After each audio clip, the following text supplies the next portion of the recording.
Hello student, आपका हमारे channel में स्वागत है। इस वीडियो में हम कक्षा 6वीं के सामाजिक विज्ञान के इतिहास के तीसरा अध्याय सिंधु घाटी की सभ्यता के प्रश्नों के उत्तर करेंगे। उससे पहले अगर आपने हमारे चैनल को अभी तक सब्सक्राइब नहीं किया है तो जल्दी से सब्सक्राइब कर लीजिए और इस वीडियो को लाइक कर अपने दोस्तों को शेयर जरूर करें।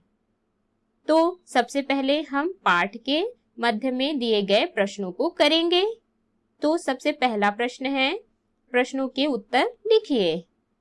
पहला, क्या तुम्हारे गांव में भी ऐसी कई चीज किसी को जमीन के नीचे गड़ी मिली है? तो इसका उत्तर है, हमारे गांव सिरपुर में कई मंदिर की मूर्तियां जमीन के नीचे गड़ी मिली हैं। प्रश्न दूसरा है, आज से यह कितने साल पहले की बात है, गणना कीजिए। तो उत्तर है, आज से 50-60 पहले की बात है। प्रश्न तीसरा है, इस स्नानागार का प्रयोग मोहनजोदड़ो के निवासी किस तरह करते होंगे? इसका उत्तर है, मोहनजोदड़ो के निवासी इस स्नानागार का प्रयोग संभवतः किसी सार्वजनिक कार्य, धार्मिक कार्य या विशेष कार्यक्रम के समय किया जाता रहा होगा। अगला है चौथा प्रश्न, मानचित्र को देखकर स्थानों एवं नदियों के नामों की सूची बनाइए।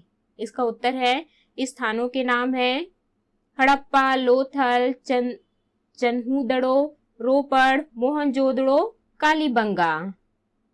नदियों के नाम है रावी नदी, चिनाव नदी, गंगा, यमुना, नर्मदा, महानदी, ताप्ती नदी, गोदावरी, कृष्णा और कावेरी नदी। अब है अभ्यास के प्रश्न। इसमें है प्रश्न अ, रिक्त स्थानों की पूर्ति कीजिए। पहला, मोहनजोदड़ो की खुदाई सन, यहाँ खाली स्थान में हुई, तो यहाँ पे आ जाएगा 1922। दूसरा है, हड़प्पा की खुदाई सन, यहाँ पे खाली स्थान है, फिर में हुई, तो खाली स्थान में आ जाएगा 1921। तीसरा है, लोथल नगर को खाली स्थान है, फिर नगर भी कहा जाता है, तो इसमें आ जाएगा खाली स्थान में गुजरात। चौथा है, अनाज का गोदाम में प्राप्त हुआ है, तो यहाँ खाली स्थान में आ जाएगा हड़प्पा।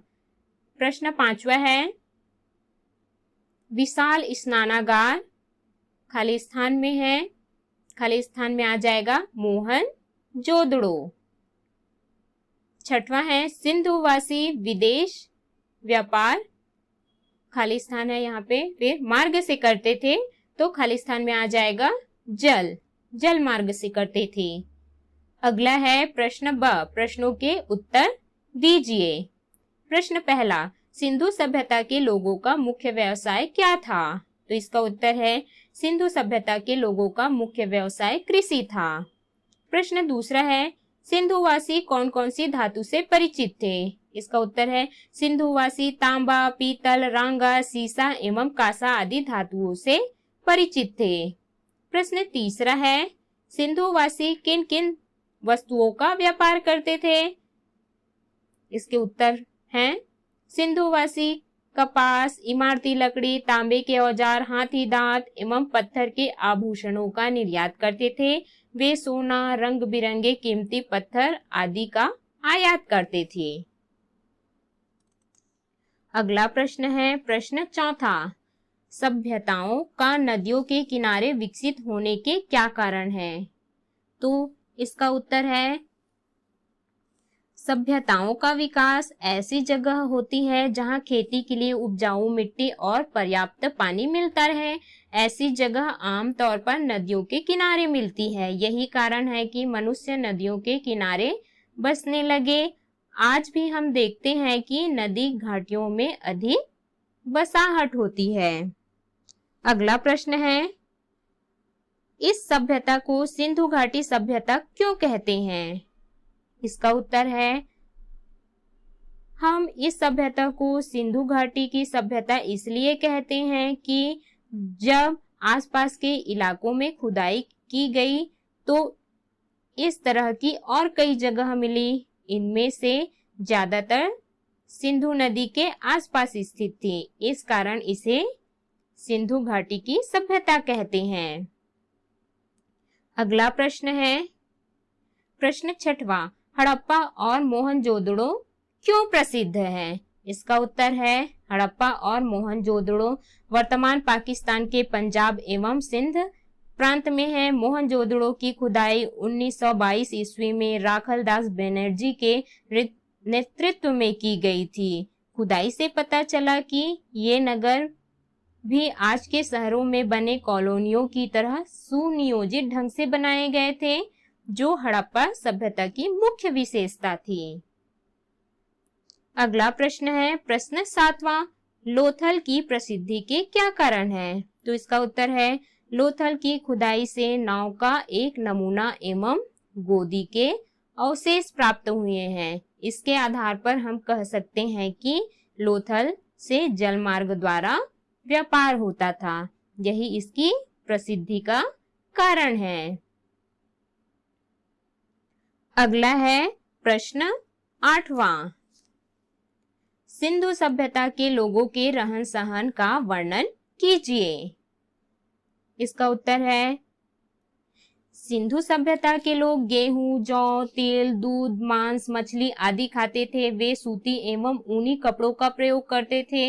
हड़प्पा की खुदाई से प्राप्त श्रृंगार पेटी तथा अन्य आभूषणों के अवशेषों से पता चलता है कि स्त्री और पुरुष दोनों श्रृंगार करते थे। स्त्रियां माला, चूड़ियां, बाजूबंद, कर्णफूल, पायल आदि आभूषणों का प्रयोग करती थीं।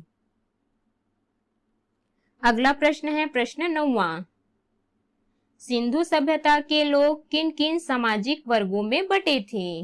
इसका उत्तर है सिंधु सभ्यता में कौन कौन से वर्ग थे कहा नहीं जा सकता, क्योंकि ऐसा कहीं कोई अभिलेख नहीं मिलता जिससे जानकारी प्राप्त हो, लेकिन उस समय के भवनों को देखकर अनुमान लगाते हैं कि वहां एक वर्ग शासकों का था जो शासन चलाते होंगे, दूसरा वर्ग अन्य छोटे छोटे प्रांत होंगे जो राजा के अधीन थे, इसमें कृषक और व्यापारी का, और तीसरा मजदूर या श्रमिक वर्ग का रहा होगा। अगला है संक्षिप्त टिप्पणी लिखिए। नगर योजना, भवन निर्माण, विशाल स्नानागार, अन्नागार, गोदी। तो सबसे पहला है नगर योजना। इस पर संक्षिप्त टिप्पणी इस प्रकार है, हड़प्पा और मोहनजोदड़ो की खुदाई से पता चलता है कि यह नगर भी आज के शहरों में बने कॉलोनियों की तरह सुनियोजित ढंग से बसाए गए थे। नगर दो हिस्सों में बटे थे। एक हिस्सा ऊपर भाग में था जिसके चारों तरफ एक परकोटा ऊंची दीवार था, दूसरा हिस्सा थोड़ा नीचे की तरफ था। निचले भाग के नगर में बसाहट अधिक थी। सड़कें चौड़ी और सीधी थी जो एक दूसरे को समकोण पर काटती थी। सड़क के दोनों किनारों पर मकान और नालियां बनी थी।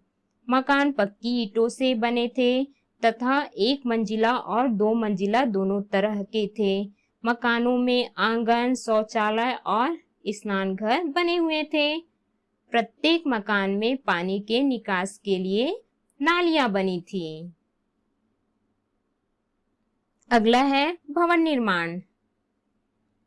सड़क के दोनों किनारों पर मकान और नालियां बनी थी। मकान पक्की ईंटों से बने थे तथा एक मंजिला और दो मंजिला दोनों तरह के थे। मकानों में आंगन, शौचालय और स्नानागार बने हुए थे। प्रत्येक मकान में पानी के निकास के लिए नालियां बनी थी जो सड़क के किनारे प्रमुख नालियों में जाकर मिलती थी। नालियां पक्की और ढकी हुई होती थी। इन सब बातों से स्पष्ट है कि सिंधु सभ्यता सुनियोजित ढंग से बनाए गए मकान और बसाए गए नगर थे। अगला है विशाल स्नानागार। मोहनजोदड़ो की खुदाई में एक विशाल स्नानागार मिला है। इस स्नानागार के चारों ओर कमरे बने हुए हैं। बीच आंगन में चौकोर कुंड है। यह कुंड लगभग 12 मीटर लंबा, 7 मीटर चौड़ा और 2.5 मीटर गहरा है। इसके किनारे में कुआं भी बना हुआ था। संभवतः इसमें पानी भरा रहा होगा। गंदे पानी की निकासी के लिए नाली भी बनी हुई है। इस स्नानागार का प्रयोग संभवतः किसी सार्वजनिक कार्य, धार्मिक कार्य या किसी विशेष कार्यक्रम के समय किया जाता रहा होगा। अगला है अन्नागार। हड़प्पा की खुदाई में एक विशाल भवन का पता चला है जो गोदाम की तरह का है।